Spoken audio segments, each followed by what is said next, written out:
বন্ধুরা আমি এই হঠাৎ করে কোথায় এলাম আর কার সাথেই বা এলাম জানতে হলে ভিডিওটা পুরো দেখো। আসসালামু আলাইকুম ফ্রেন্ডস। ব্যাপারটা হচ্ছে আমি আর আমার ভাই গিয়েছিলাম বড় বাজারে কিছু মাল কিনতে, আর মালটা কিনা আমাদের তাড়াতাড়ি হয়ে যায়, তাই জন্য আমি আর আমার ভাই ভাবি একটু ঘুরে আসা যাক প্রিন্সেস ঘাট থেকে। তাই জন্য আমি আর আমার ভাই চলে আসি প্রিন্সেস ঘাটে ঘুরতে। আর এই প্রিন্সেস ঘাটে আমি তো আগে অনেকবার এসেছি, কিন্তু আমার ভাই এই প্রথম এসছে এই প্রিন্সেস ঘাটে। সত্যি বলতে এই জায়গাটা খুবই সুন্দর আর নদীর ধারে বসে টাইম কাটানোর জন্য বেশ একটা জায়গা। আর এখানে আমি যতবারই আসি ততবারই আমার ভাল লাগে। আর এখন অনেক বেলা হয়ে গেছে আর আমাদের দুজনের অনেক খিদেও পেয়ে গেছে, তাই আমরা পিছনের এই দোকানটা থেকে এক প্লেট করে পাওভাজি নিয়ে নিয়েছি। আর সামনে এত সুন্দর ভিউ এনজয় করতে করতে খাওয়ার মজাটাই আলাদা। তারপর আমি এই দোকান থেকে এক কাপ চা নিয়ে নিয়েছি, আর এমন একটা ভিউ এনজয় করতে করতে চা খাওয়ার মজাই আলাদা।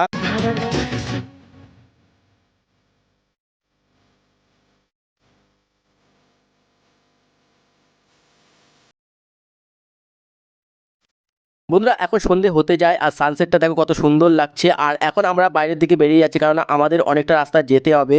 তো বন্ধুরা এই ব্লগটাকে আমি এখানেই শেষ করছি। ব্লগটা যদি তোমাদের ভালো লেগে থাকে তাহলে অবশ্যই একটা লাইক করবে, আর নতুন হয়ে থাকলে আমাকে ফলো করে নেবে। দেখা হচ্ছে পরের ব্লগে, ততক্ষণের জন্য আল্লাহ হাফেজ।